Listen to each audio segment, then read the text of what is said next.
Shalom Mamba dan teman-teman, saya Lidi Piskilda Proka dari kelas 10C. Pada kesempatan kali ini akan membahas tentang tugas ekonomi tentang pasar dan modal. Sebelum kita lanjut ke pembahasannya, kita harus perlu tahu dulu apa itu pasar modal.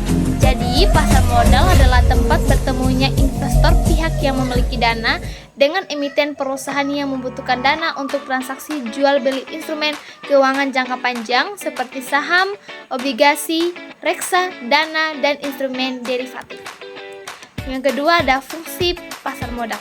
Fungsi pasar modal yang pertama adalah sebagai sumber pendanaan bagi perusahaan melalui penerbitan saham atau obligasi. Yang kedua, sarana bagi masyarakat.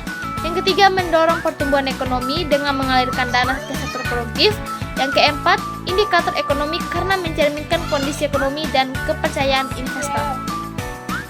Selanjutnya ada pelaku pasar modal. Yang pertama itu ada emiten, perusahaan yang menjual saham atau obligasi ke publik. Yang kedua ada investor, individu atau institusi yang membeli instrumen pasar modal. Yang ketiga, bursa efek, yaitu tempat transaksi di Indonesia dalam Indonesia, Bel Bursa Efek Indonesia. Yang keempat ada OJK, Otoritas Jasa Keuangan, lembaga yang mengawasi pasar modal. Yang terakhir perantara perdagangan efek, perusahaan sekuritas atau broker yang memfasilitas. Selanjutnya ada instrumen pasar modal. Yang pertama ada saham, sebagai bukti kepemilikan atau satu perusahaan pemilik saham bentuk mendapatkan dividen dan suara RUPS. Yang kedua ada obligasi, surat utang jangka panjang dari perusahaan atau pemerintah dengan bunga tertentu. Yang kedua ada reksadana, kumpulan dana dari masyarakat yang dikelola oleh manajer investasi. Yang keempat ada right issues, hak bagi pemegang saham lama untuk membeli saham baru. Yang terakhir waran, hak untuk membeli saham di masa depan dengan harga tertentu. Selanjutnya ada mekanisme transaksi pasar modal. Yang pertama, pembukaan rekening efek di perusahaan sekuritas. Yang kedua, penyetoran dana ke rekening efek.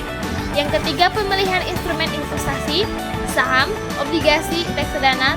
Transaksi dilakukan melalui sistem online trading atau broker. Yang terakhir, konfirmasi penyelesaian transaksi. Yang terakhir, resiko dan keuntungan di pasar modal. Yang pertama, keuntungan. Capital gain, selisih harga beli dan jual. Yang kedua, dividen, pembagian laba perusahaan. Yang ketiga, kupon obligasi, bunga dari surat utang. Yang ketiga ada risiko. Yang pertama ada capital loss, risiko likuiditas, risiko gagal bayar obligasi, risiko pasar akibat kondisi ekonomi politik. Yang terakhir ada regulasi pasar modal di Indo. Yang pertama,